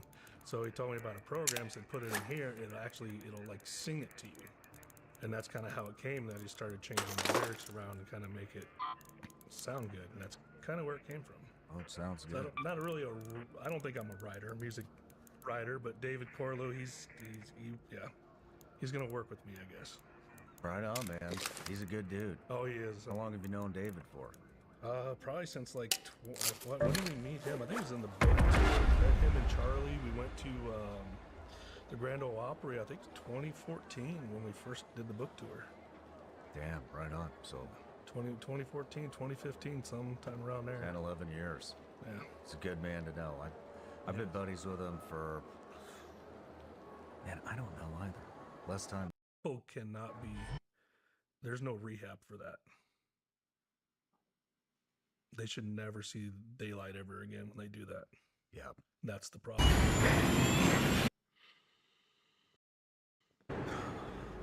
So let's get into the military stuff. When did you join? So I decided to join the Marine Corps when I saw Full Metal Jacket. So I was like 89 or something like that when I popped out. I knew I was going to join and still kind of was going to do the Army. But being the hoodlum that I was, I saw that. I was like, no, I didn't know that. I knew it. So I'm talking about the boot camp scene, not the act. I don't really watch the whole combat part. I just like, that's awesome. Maybe I'll see if I can find it. I got a picture of my kid. I still like it. Downstairs watching, and it just kind of started. My son literally stood there during the whole entire boot camp part of the movie, just watching. Then I stopped just before y'all were freaking away. So I was like, okay, how'd you like it? He said,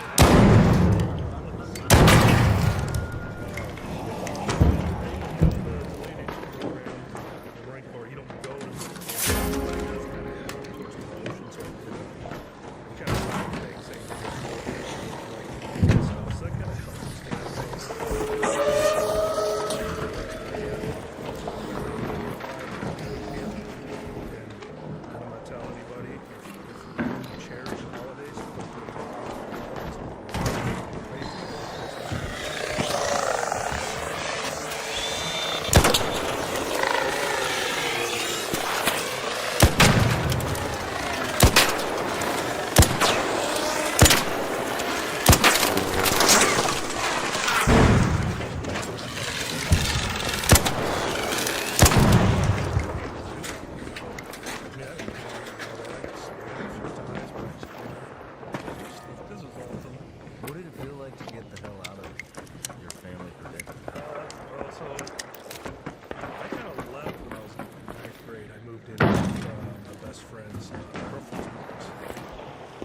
like I said, when I got my job after my dad just took down the store like that, so I kind of just I left. Moved in with a stripper when I was 16.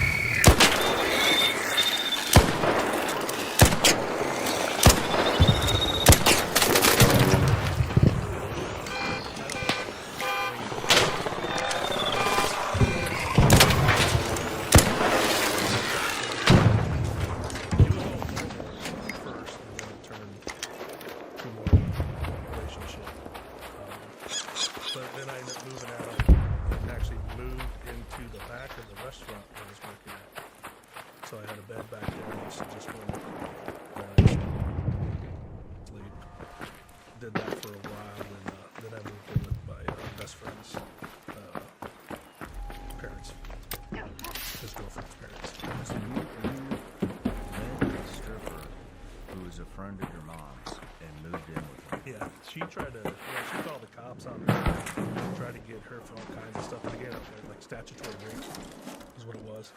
But nothing was actually happening at that time anyways. I just wanted to get the hell out of that place.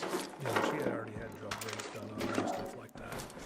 So I just had to get out of there. So, yeah. How old was this stripper? 24. All right.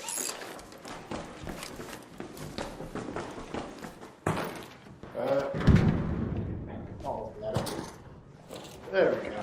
That's...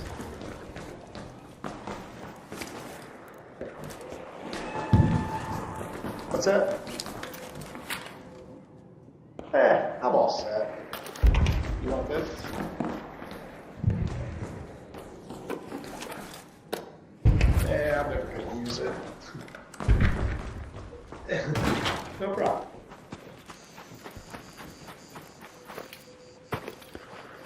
This time in a relationship? Yeah. What's going on in the house? Is you living in the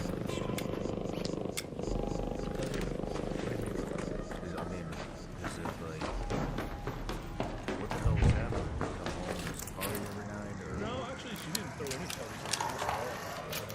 She never had any. They're always across the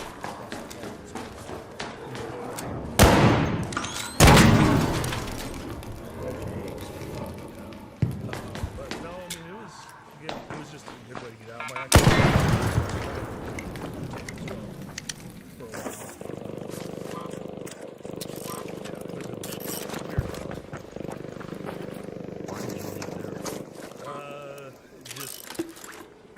Just wasn't very good.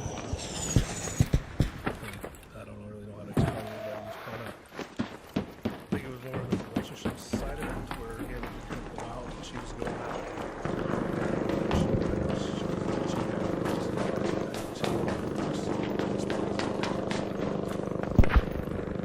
So I was like, "I'll screw this," and I moved out.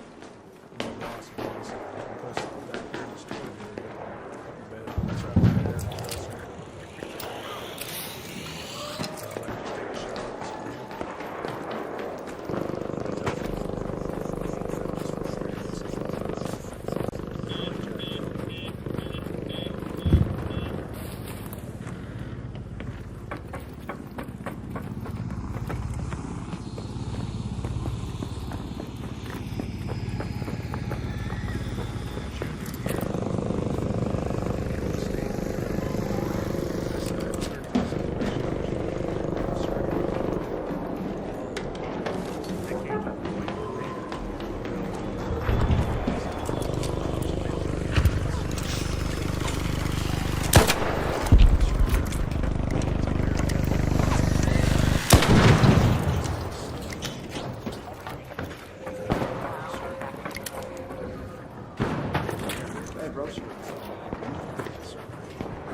just from other people around me what kind of bull crap they got into, what happened to them.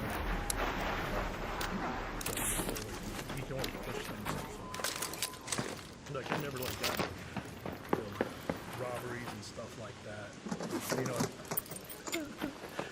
this is now, honestly, just popped in my head. So, in Iowa, when because before I got into first grade, we had moved to this new house from the other where I had the babysitter at. I would sneak out like at midnight before first grade, and I learned how to first grade. We lived next to a college, so we went to apartments and stuff like that. A lot of people didn't lock their doors.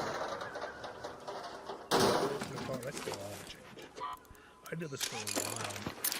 Probably, I think it was like 6 months. If it wasn't smart enough, I'd probably do it like almost like every weekend or every Sunday or something to do it. It's consistent. Well, these college kids decided to do this thing. I think they caught me at 3 in the morning.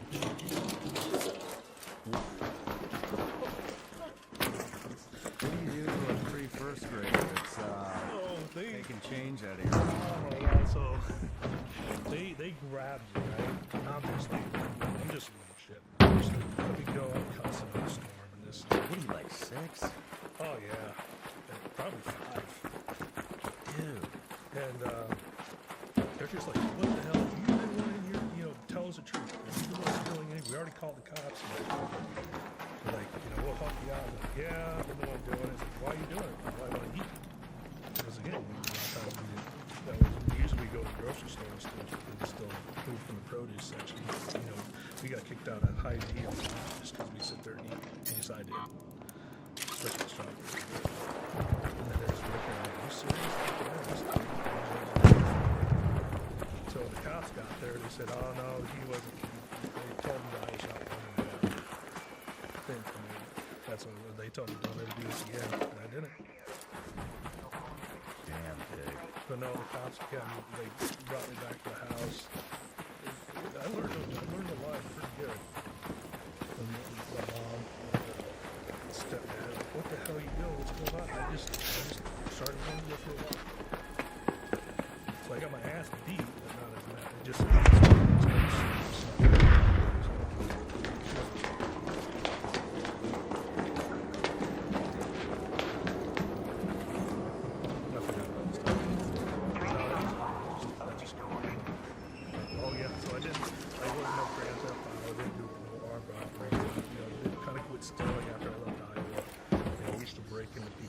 and garages and stuff.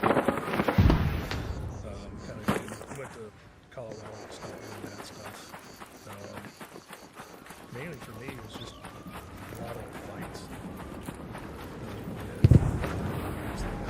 Especially when I started working, I was more about making money. I was 14. I had a Mustang 2. I bought for $300. The only thing I had to do was put new tires on. Traded that.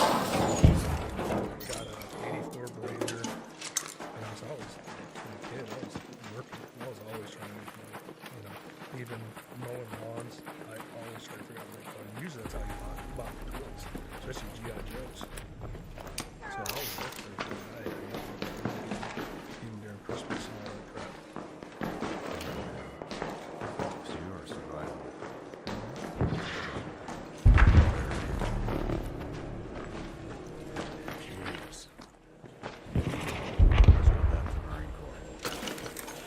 So went to boot camp. Yeah, it was fun. I enjoyed it. It wasn't too hard. We had 84 recruits and only 2 girls. We got normally it wasn't that way. It would normally be like 50. But Bill Clinton got shot. So everybody got backlog. So anyways, got in there, went into infantry. It was just a bullet catcher. Picked up the rank pretty fast. Because again, I just knew what I wanted to do. Stuff. Yeah. Became an infantry squad leader, became sergeant within like 3 years. So I was a squad leader for 2 years. What was it like?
reading it a lot before was the guys, the junior guys, didn't know what to do with the squad that got whacked. So the platoons got whacked. So what I was to make sure like my team leaders knew what a platoon sergeant was. So they always ranks above them. And I thought, you got to tell your guys what your job is and what my job is, kind of thing. Because again, war happens, people die. If you don't know how to handle things and you step up, you might not know everything, but it starts guiding them in the right direction. So I always made sure that again, they knew other people's jobs, even radios. Even on the Marine Corps, we saw a radio like maybe once in 4 years. Because that was back in the 90s. Now, I think everyone has a radio. But me being a leader, just making sure that your juniors are people that do their job and somebody else's job above them. That's what it doesn't you don't stand there and just be like, oh, I'm all powerful. No, they need to step up and take their spots. They kind of made me the heel. That's kind of helpful. It wasn't just, but so all the guys who felt PT, I was always so it was fun. Where did civility coming from?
Hey, I heard you punched Richie in the chest, and he started laughing. Hell yeah, like I did, and just blacked out.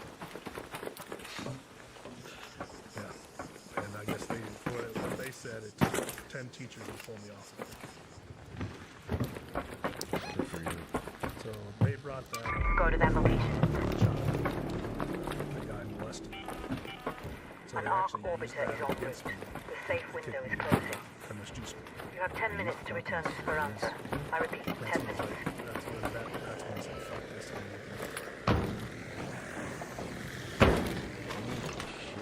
Why the fuck did they use that against you? How did they find out about it? Because it was in the newspapers. Because it's, even though it's a kid, but they look at all the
something, and finally I just went into so just do the gas station. 9/11 hit.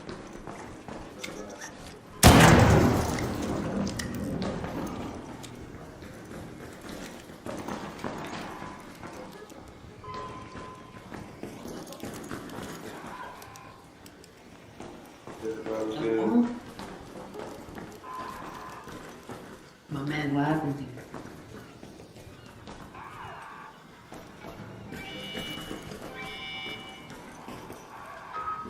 Some kind of hacker? This guy that's on the wall.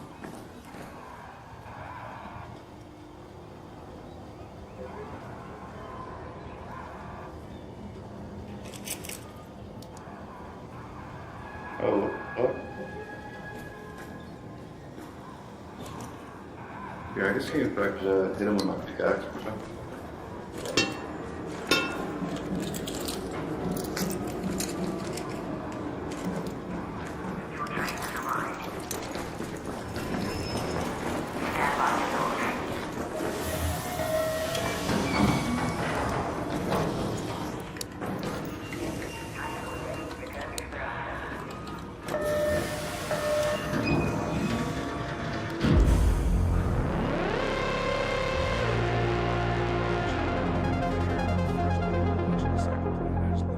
Looked at her and said, "We're going to war. This is an attack." And so I told, I called my boss said, "Hey, I'm not coming in. I'm going to the recruiting station." Went to recruiting. Of course, they were pissed. They're like, "Oh, this ain't no big deal." I was like, "You guys have no idea what's going on, do you?"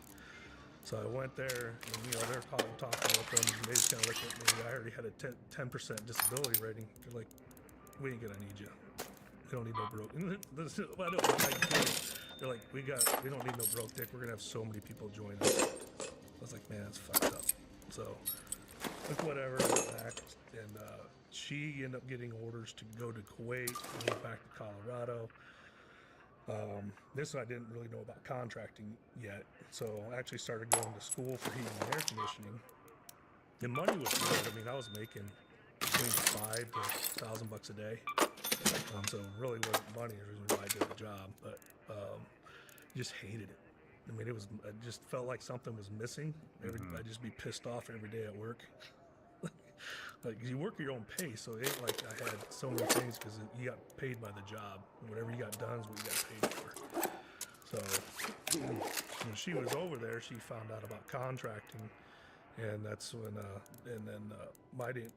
she came back in 2003, I think, early, but I still had to finish my school. Still wanted to finish it. She went, I stayed, and I graduated in July 2003 for my first contract. And I was only making $15. What was the first contract? Doing gate guard stuff for Camp Doha. I got it all.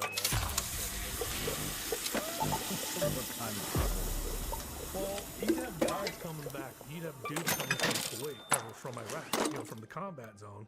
You can see their combat units. They're coming down just for like R&R. Well, if you didn't have some kind of piece of paper from some colonel or something saying,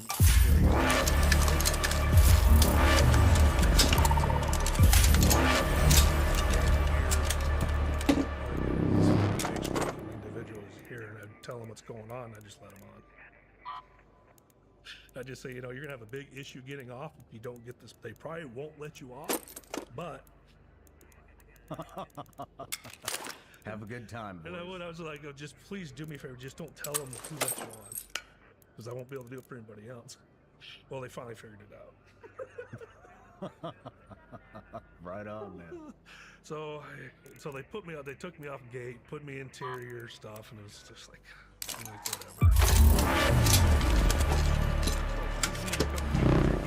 In Kuwait, you can go out in town at the freaking mall and hang out. These guys are coming from a combat zone. You can't let them come here and hang out, do some R&R for a day. Like, screw that. Yeah. So, yeah.